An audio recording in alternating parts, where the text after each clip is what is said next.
او دا غم ملګري دا سره چې جمعیت علماء اسلام ترالل او جمعیت علماء اسلام تر روان دي مونږ هغې ته هرکلی او خوش آمدید وایو. زما محترم ملګرو، دا یو دیني او مذهبي پارټي ده او الحمدلله موږ پې فخر کوو او موږ په دا علی الاعلان وایو خلکو ته چې الحمدلله موږ دې پارټۍ کې یو جمعیت علماء اسلام کې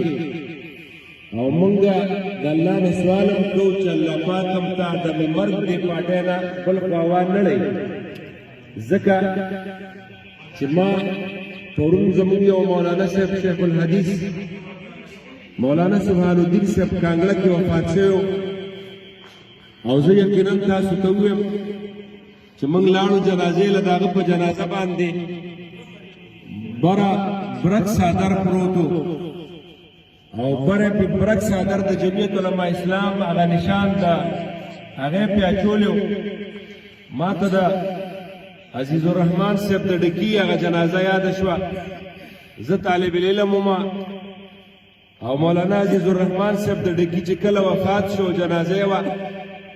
نو په څادر یې په خپل کټ باندې ول وارثانو د هغه په هغې کټ باندې برک څادر اچولی و. دا د ده محبت دی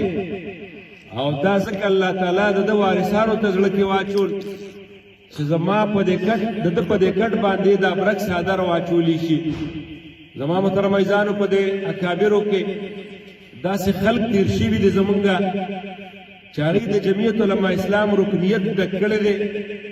او د جمعیت علماء اسلام کافي ځان سره باقاعده ساتلی ده او وصیت یې کړی دی. وی چې زه کله وفات شم نو دا د جمعیت علماء اسلام د رکنیت دا کافي به ما سره قبر کېږدی او زه به قبر کې به ما سره پرته ده. زه به الله ته بطور ثبوت چې الله زه د دې علماو د دې نیکانو خلکو ډله کې شامل شوی یم. زما محترم عزیزانو، یو طرف ته خو موږ ته دې باندې فخر دی، خوشحالي ده چې د قیامت په ورځ باندې به هم موږ د دې علماو نیکانو خلکو سره راپاسو چې څنګه پیغمبر علیه السلام فرمایي المرء مع من احبه، بنده به د قیامت په ورځ د هغه چا سره چې هغه د چا سره محبت لري. په دې ناستو کسانو کې زه تاسو ته یقینا ویم چې زه دا دعوی سره ویم او عام اعلان کې ویم چې الله د قیامت په ورځ باندې ما د مفتی محمود صاحب سره د هزاروي صاحب سره د مولانا فضل الرحمن صاحب سره او د دغه شیخ الحدیثانو او د دغې مفتیانو سره پاسوه. الله اکبر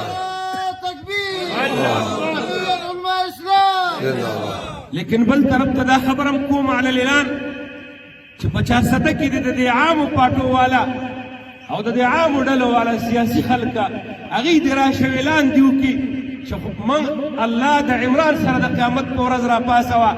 او یا دې یو بل لیډر یاد کړي چې د قیامت په ورځ مې خدای د ده سر راپاسوه. نشي ویلی زه به ول انعام ورکم نه دې دا ووایي. هغه ته دا پته ده چې د دغې لیډرانو لمن د هغې ده د دغه لیډرانو زندګي او د هغې هغه تیر شوی وخت دا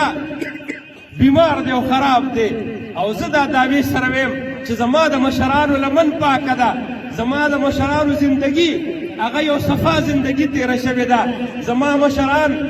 د پیغمبر وارثان دي. زه ځکه دا ویم چې خدایه ما د هغې سره د قیامت په ورځ باندې پاسوه. خو بل طرف ته زما محترم عزیزانو یو خبره تاسو ته بلم کوم چې تاسو نن وګورئ عام خلق تنګ دي، عام هغه خلق چې هغوی به په چینچیانو کې ناستو او چېرته د عالم خبره به راغله،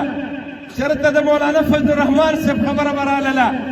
هغه به مولانا فضل الرحمن پسې خبرې کولې، هغه به مولیانو پسې بدرت وې. نن که چینچیانو کې څوک ناست دي، نن که څوک دکانونو کې ناست دي، نن که څوک حجرو بیټکونو کې ناست دي، هغوی نن د مولانا فضل الرحمن مدحه وایي او وایي چې په دې پاکستان کې واحد دا لیډر دی چې نن په میدان باندې ولاړ دی او نن د عمران سترګو کې نه یوازې د یهودو او د قادیانانو سترګو کې سترګې ورکړې دي.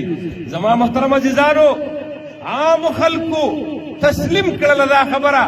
چې نن په پاکستان محب پاکستان د پاکستان سره محبت کوونکې د ملک سره محبت کوونکې د قوم سره محبت کوونکې دا صرف مولانا فضل الرحمن دی او دا جمعیت علماء اسلام پارټي ده. نو زما محترم عزیزانو غریبانان کم حد ته ورسېدل، غریبانانو بچي د سکولونو نه راوویستل، د عامې طبقې والا خلکو سکولونو فیسونه نشي ورکولی، د کورونو کرایه نشي ورکولی، د بجلو بیلونه نشي ورکولی، دقه شانته د وړو وغیره د دې عام خوردنو څیزونه هغې ګرانۍ د وجې نه په هغې باندې کوم بوجونه رالل. نو نن خلک د وړو خبرې کوي، نن خلک د چینو خبرې کوي، د بجلی او د سوی ګیس خبرې کوي. ای زما 400 والو وروڼو اوس هم چېرته وخت تللی نه دی، بیا هم دا وخت را روان دی، خو چېرته بیا دوکه نه شئ. راځئ د جمعیت علماء اسلام د دې برګ نشان او د دې برګ جنډې لاندې ودرېږئ او انشاءالله دنیا او آخرت دواړه ځان له ښایسته کې. واخر دعوانا